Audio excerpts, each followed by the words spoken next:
Halo warga intelektual sekalian. Yang menarik daripada kasus mantan Jampidum Febriansyah ini adalah tidak hanya tentang korupsi, tidak hanya tentang emas 74 kilogram, tapi ada nama artis yang terseret, guys. Wow, luar biasa. Artis siapa itu? Kemudian, bagaimana menurut Anda kalau Konoha itu dinepalkan biar korupsi hilang dari muka bumi Konoha? Apakah di Konoha itu akan hilang koruptor kalau kita nepalkan Konoha? Siapa yang setuju Konoha itu dinepalkan? Coba tulis di kolom komentar ya. Dan bagaimana fakta yang sebenarnya? Yang setuju Konoha itu dinepalkan, ya tonton sampai habis ya. Langsung saja kita ke pembahasannya. Mari kita gaskan. Harta, tahta, wanita. Itulah yang pas menggambarkan kejadian yang baru-baru ini viral di media sosial. Bayangkan, penegak hukum yang nangkap maling malah jadi tersangka korupsi. Dan tiba-tiba dia ngomong, saya dikriminalisasi. Emang wajar gitu ya, penegak hukum Jampidum punya harta miliaran gitu ya. Kemudian emas 74 kilogram gitu. Emang wajar gitu? Saya cuma nanya sama yang video ini, wajar kah? Itu kan nggak wajar ya. Jadi ada pepatah lama mengatakan, di tengah masyarakat yang miskin, kalau ada penegak hukum yang kaya, itu adalah kesalahan. Itu kemunafikan. Jadi kalau saya perhatikan pejabat-pejabat di Konoha itu, mereka tidak malu memamerkan yang namanya kekayaan gitu. Padahal kekayaan itu didapat dari mana? Ya karena mereka jadi pejabat kan. Kalau mereka nggak jadi pejabat, yang ngapain mereka bisa hidup bermewah-mewah ya kan? Jadi justru karena mereka pejabat, itu memalukan sekali. Dan itu ya kalau saya perhatikan tidak boleh dibiarkan. Salah satu pejabat yang paling mewah di dunia itu, yang paling enak di dunia itu adalah pejabat di Konoha. Bayangkan pejabat di Konoha itu sopir dikasih, ya mobil dikasih, rumah dikasih, semuanya dikasih, ya seperti raja gitu ya. Jadi tanpa kita sadari, kita itu masih berbentuk negara kerajaan, guys, tanpa kita sadari. Buktinya pejabat kita itu seperti raja, ya lengkap dengan sopir, semuanya gitu ya. Rumahnya, rumah mewah. Apakah pejabat di luar negeri seperti itu? Enggak ada pejabat seperti di luar negeri. Pejabat di luar negeri itu, ya mereka biasa-biasa aja ya. Biasa naik KRL gitu ya, naik kereta api gitu ya. Naik mobil angkot biasa gitu. Nggak ada tuh ya pakai sopir segala. Bahkan Perdana Menteri Belanda, ya, yang sering kita kata-katain negara penjajah, Perdana Menteri Belanda itu pulang ya masa jabatan bertahun-tahun, dia pulang naik sepeda, coy. Kenapa dia pulang naik sepeda? Tanpa dikawal tuh, nggak ada pengawalan gitu. PM, coy, Perdana Menteri Belanda, Perdana Menteri negara maju. Ya, sementara di Konoha, ya, presidennya dikawal dengan jet tempur gitu ya. Aduh, kita tuh sudah seperti merajakan pemimpin, guys. Ini tidak bagus ya di negara demokrasi. Kita tuh sama seperti negara kerajaan. Sehingga orang-orang itu berlomba-lomba jadi pejabat, menghalalkan berbagai cara untuk jadi pejabat. Karena apa? Karena kita merajakan pejabat. Kalau kita melihat pejabat biasa aja gitu, jangan terlalu wow gitu ya, jangan terlalu aduh gitu. Mereka akan merajalela gitu. Mereka akan mempertahankan posisi mereka dengan cara apapun itu. Sama seperti Pak Febriansyah ini. Ini keterlaluan ya. Dia seorang penegak hukum tapi punya harta miliaran. Emang dapat dari mana coba? Gajinya cuma berapa? Puluhan juta. Emang bisa dapat harta kekayaan sampai ratusan miliar? Ya. Kemudian emas 74 kilogram gitu. Emang bisa dapat gitu? Aneh-aneh aja. Jangan sampai masyarakat marah gitu. Nanti dinepalkan gitu. Jadi ada berbagai cara untuk menghentikan korupsi. Ya, ada yang mengatakan ya udah kita nepalkan aja. Tapi gini, kalau misalnya kita menepalkan Konoha, diratakan semuanya, apakah itu solusi yang terbaik?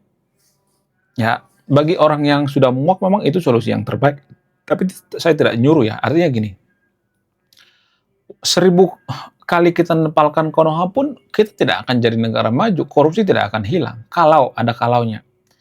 Kalau ya masyarakat kita juga korup. Pemimpin yang korup itu dipilih oleh masyarakat yang korup. Febriansyah yang korup, itu pertanda bahwa masyarakat kita juga banyak yang korup. Ya, jadi pejabat itu adalah cerminan rakyatnya. Yang milih mereka kita juga kan. Jadi sekali-sekali salahkan yang milih dong ya. Jangan salahkan yang jadi pejabat gitu ya. Febriansyah siapa yang milih? Ya presiden. Yang milih presiden kan siapa? Kita gitu. Itu juga kesalahan kita. Ya, kenapa kita salah milih presiden ya? Bukan berarti saya tidak suka dengan Pak Prabowo. Bukan. Bukan seperti itu konsepnya. Bukan saya pendukung Anies, bukan. Saya juga nggak suka sama Anies, saya juga nggak suka sama Ganjar. Ya. Semuanya saya nggak suka sebenarnya. Ya. Sebenarnya yang layak jadi presiden itu bukan mereka-mereka ini. Ya kaum intelektual gitu. Cuman kaum intelektual kan nggak punya duit. Nggak didukung sama partai. Karena mereka nggak mau terkenal juga gitu. Kaum intelektual tuh jarang yang mau terkenal gitu. Ya, saya bukan mengatakan saya paling cerdas, paling pintar ya. Bahkan saya juga pakai kacamata guys ya. Pakai kupluk gini. Kalau saya mau terkenal ya ngapain pakai kupluk kacamata ya kan? Ya, biar dikenal sama orang gitu. Jadi kaum intelektual seperti itu nggak mau terkenal gitu. Saya juga pakai kupluk kacamata seperti ini biar nggak terkenal aja gitu. Ngapain gitu. Nah, jadi itu yang perlu kita pahami guys. Ya ribuan kali ganti presiden, ganti jam pidum, ya, ganti apapun nggak bakal selesai masalah di ekonomi itu kalau kita tidak berkesadaran. Gimana cara menghilangkan korupsi? Kita mulai dari diri sendiri, dari keluarga kita, dari anak kita. Ya, kita harus mengajarkan dari kecil kepada anak kita. Nak, kamu jangan korupsi ya. Nanti kalau kamu korupsi itu ada konsekuensinya gitu. Ya, jangan salah mengucapkan kalimat. Warga Konoha itu kan ya biasanya menasihati anaknya itu dengan kalimat, nak jangan korupsi ya kalau kamu jadi pejabat, kalau kamu jadi jampidun, nanti kamu masuk neraka. Biasa kan seperti itu ya. Itu didikan yang salah. Bukan berarti saya tidak percaya dengan neraka, tapi neraka itu kan tidak diterima konsekuensinya di dunia. Karena bisa aja anak kita itu nggak percaya dengan neraka. Bisa aja di depan kita mengatakan, oh gue percaya dengan neraka kok. Tapi pada faktanya mereka berpikir, ya neraka itu nggak bisa dibuktikan secara ilmiah. Ya, jadi kita harus menasihati anak kita, keluarga kita, dari diri kita sendiri gitu ya. Saya juga sering nasihatin adik saya. Ya kebetulan adik saya itu kerja di kantor pengadilan juga gitu ya, pengadilan negeri. Waktu dia baru masuk atau jebol jadi PNS, dia kan sarjana hukum ya. Saya memesankan, jangan korupsi. Kalau lu korupsi, ya gue yang pertama kali bawa lu ke penjara. Gue yang bawa lu ke KPK. Jadi mulai dari diri sendiri gitu ya. Ya kalau lu korupsi ada konsekuensinya. Gue ngomong seperti itu. Gue akan bawa lu ke KPK. Ada konsekuensinya.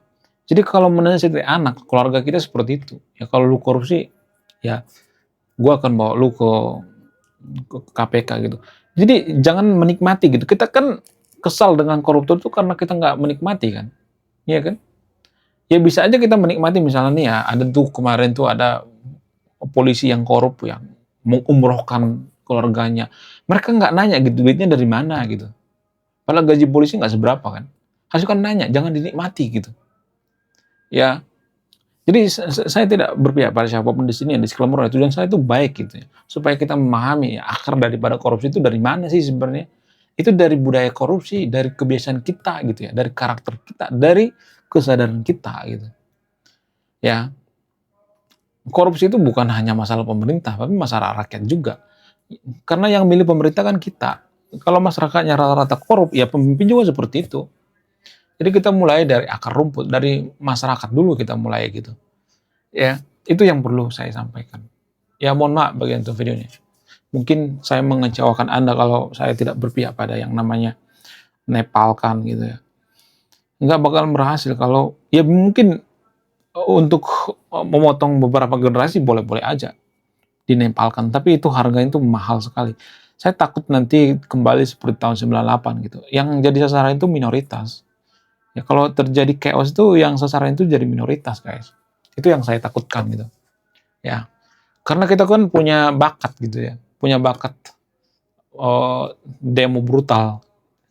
Punya bakat, guys. Tahun 98 kan brutal itu. Jadi jangan sampai terulang gitu ya. Menurut kalian gimana? Coba tulis di kolom komentar ya. Lalu siapa wanita yang saya maksud itu? Konon katanya ada artis gitu. Jadi ada semacam dugaan, ini macam dugaan ya guys ya. Dulu Selin pernah dipanggil karena diduga dia dekat dengan Kejagung. Bukan hanya dekat, dia diduga menerima suap karena dia berusaha membebaskan tersangka korupsi karena menggunakan kedekatan terhadap keluarga Kejagung gitu, keluarga ya Jaksa Agung gitu ya. Jaksa Agung sekarang Pak Baharudin gitu. Jadi ya itu yang jadi pertanyaannya. Saya tidak berpihak pada siapapun ya. Ya, jadi kita mulai dari diri sendiri deh gitu ya untuk memperbaiki bangsa ini. Ya mungkin susah ya, nggak langsung besok selesai masalahnya, nggak seperti itu. 10 tahun, 20 tahun lagi atau 30 tahun lagi baru kelihatan gitu. Ya, kalau nggak kita harus menemukan pemimpin yang berani mengeluarkan perpres hukum metong koruptor dan memutus beberapa generasi. Kita harus menemukan gitu, tapi kan susah itu. Sangat susah sekali ya. Oke guys ya, sekian video ini. Terima kasih sudah memahami. Saya warga intelektual, salam rasional.